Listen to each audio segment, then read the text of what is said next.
دنیا کو دھوکے کا گھر اس لیے کہا جاتا ہے کہ یہاں پر حقیقتیں الٹی نظر آتی ہیں۔ مولانا رومی رحمۃ اللہ علیہ۔ قدر کرنا سیکھ لو، نہ ہی زندگی بار بار آتی ہے اور نہ ہی لوگ۔ سورہ یوسف کا انتہائی پیارا سبق۔ زندگی میں اگر آپ کے انتہائی عزیز اور قریبی لوگ بھی آپ سے دغا کر جائیں، آپ کے خلاف ہو جائیں، تب بھی اگر آپ صبر سے کام لیں اور اللہ پاک پہ کامل بھروسہ رکھیں تو اللہ پاک آپ کو وہ مقام عطا کریں گے کہ زمانہ دیکھتا رہ جائے گا۔ دلوں میں رہنا سیکھیں، گھروں میں تو سبھی رہتے ہیں۔ کسی کی نرمی کو اس کی کمزوری نہ سمجھو، اگر وہ سر جھکا کر چلتا ہے تو صرف خدا کے خوف سے۔ نبی کریم صلی اللہ علیہ وسلم کا ارشاد ہے، اللہ تعالیٰ ہر معاملے میں نرمی کرنے کو پسند فرماتا ہے۔ فضول امیدیں بیوقوف کا خزانہ ہے، عربی کہاوت۔ پرسکون زندگی کا نسخہ: غصہ میں درگزر، مصیبت میں صبر، نعمت پر شکر، پریشانی میں اللہ کا ذکر کیا کریں۔ خوبصورت لوگ ہمیشہ اعلیٰ اخلاق کے حامل نہیں ہوتے، لیکن اعلیٰ اخلاق کے لوگ ہمیشہ خوبصورت ہوتے ہیں۔ کوئی بھی مصیبت اللہ تعالیٰ کی اجازت کے بغیر نہیں پہنچ سکتی۔ پاک ہے وہ رب جو برداشت سے بڑھ کر دکھ نہیں دیتا، مگر جب سکھ دیتا ہے تو انسان کی اوقات سے بڑھ کر دیتا ہے۔ دعا کے 3 پہلو ہوتے ہیں، یا تو قبول ہوتی ہے، آخرت کے لیے ذخیرہ کر لی جاتی ہے، یا مصیبت کو ٹال دیتی ہے لیکن رد نہیں ہوتی۔ یا اللہ پاک ہم سب کی مشکلیں ختم کر دے اور زندگی میں آسانیوں والے راستے پیدا فرما، آمین۔ ناکامی بھی کامیابی ہی ہے اگر اس سے کچھ سیکھا جائے تو۔ اگر عبادت نہیں کر سکتے تو گناہ بھی نہ کرو۔ محبت کے لیے کبھی بھیک مت مانگو، محبت دینے والے بنو۔ خوبصورت لوگ ہمیشہ خوبصورت نہیں رہتے، لیکن اچھے لوگ ہمیشہ خوبصورت اور اچھے ہی رہتے ہیں۔ حضرت علی رضی اللہ تعالیٰ عنہ نے ارشاد فرمایا، اپنے دل کو مضبوط بناؤ اور اللہ پر یقین کرو، وہ تمہاری ہر مشکل آسان کر دے گا۔ محتاجی بہت بڑی رسوائی ہے، اے اللہ اپنے سوا کسی کا محتاج نہ کرنا، آمین۔ آج کا انسان اپنے دکھ سے اتنا دکھی نہیں ہے جتنا دوسروں کے سکھ سے دکھی ہے۔ حضرت علی رضی اللہ تعالیٰ عنہ نے ارشاد فرمایا، کم کھانا، کم سونا اور کم بولنا اللہ کے دوستوں کی نشانیاں ہیں، جبکہ زیادہ کھانا، زیادہ سونا اور زیادہ بولنا شیطان کے دوستوں کی نشانیاں ہیں۔ اگر آپ حادثاتی طور پر کسی سے 2-4 کتابیں زیادہ پڑھ گئے ہیں تو ہضم کرنے کی کوشش کریں، دوسروں کا جینا حرام نہ کریں۔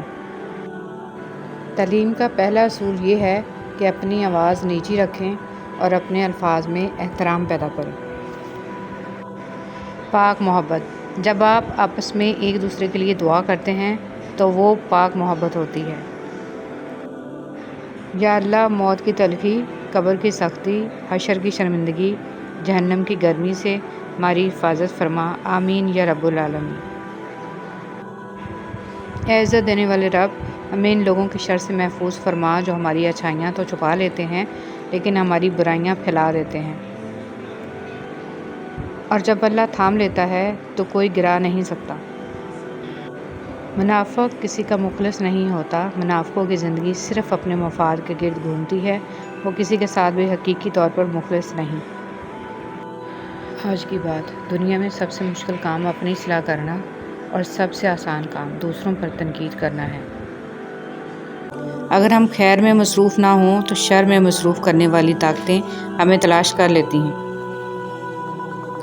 آپ کی زندگی میں جو بھی فیز چل رہا ہے، اس فیز تک آپ کو اللہ تعالیٰ لایا ہے، آپ خود نہیں آ گئے۔ اللہ تعالیٰ نے آپ پر مشکلیں بھی ڈالیں اور آسانیاں بھی، تاکہ آپ شکر اور صبر دونوں سیکھیں۔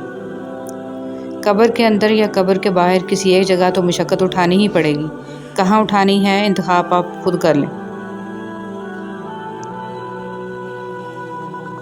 زندگی کے کسی بھی دن پر کبھی بھی افسوس نہ کریں۔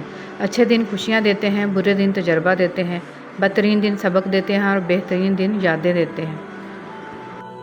سادگی ایمان کی علامت ہے اور خاموشی بہترین حکمت ہے۔ زندگی ہر رنگ کا امتزاج لیے ہوئے ہے، یہاں مشکلیں ہیں تو ان کے ساتھ آسانیاں بھی ہیں، اگر ناکامی ہے تو کامیابی بھی۔ کوشش ہر چیز کی سمت بدل دیتی ہے، وہ عمل میں ہو یا ہاتھ اٹھا کر دعا کی صورت میں، کوشش جاری رکھیں، زندگی اپنا رخ بدلتی رہتی ہے، بس آپ اپنا رخ مایوسی کی سمت نہ کریں۔ رشتوں کا نہ ہونا اتنا تکلیف دہ نہیں جتنا کہ رشتوں کا ہوتے ہوئے احساس کا مر جانا ہے۔ اگر تم قرآن کو آنکھوں سے دیکھو گے تو الفاظ نظر آئیں گے، دماغ سے دیکھو گے تو علم نظر آئے گا، دل سے دیکھو گے تو محبت نظر آئے گی، اور اگر اپنی روح سے دیکھو گے تو تمہیں خدا نظر آئے گا۔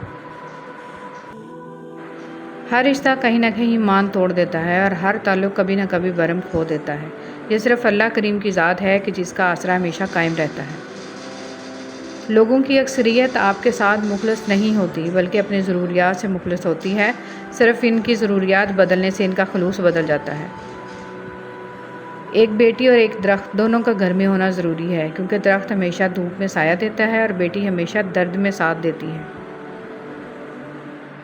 یہ زندگی آزمائشوں کا سمندر ہے، کسی سے لے کر آزمایا جاتا ہے تو کسی کو بے تحاشا دے کر آزمایا جاتا ہے، بس کہیں صبر تو کہیں شکر کی آزمائش ہے۔ اور پھر تمہیں کیا معلوم کہ جب کوئی بھیگی آنکھیں سختی سے رگڑ کر، لمبی سانس کھینچ کر، تلخ مسکراہٹ لبوں پر سجائے آسمان کی طرف دیکھے تو وہ ضبط کی کس بلندی پر ہوتا ہے۔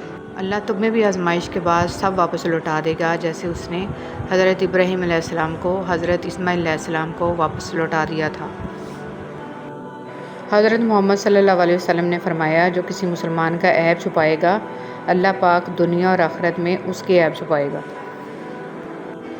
حرام تعلق کبھی حلال نہیں بنتے، خواہ آپ کے چاہنے والے آپ کو سحری اور فجر کی نماز کے لیے ہی کیوں نہ اٹھاتے ہوں۔ زندگی کا سادہ سا اصول بنا لو، کسی کی مدد کر سکتے ہو تو کر دو، اور بدلہ اللہ پاک پر چھوڑ دو، اس سے زیادہ نفع کا بزنس نہیں دنیا میں۔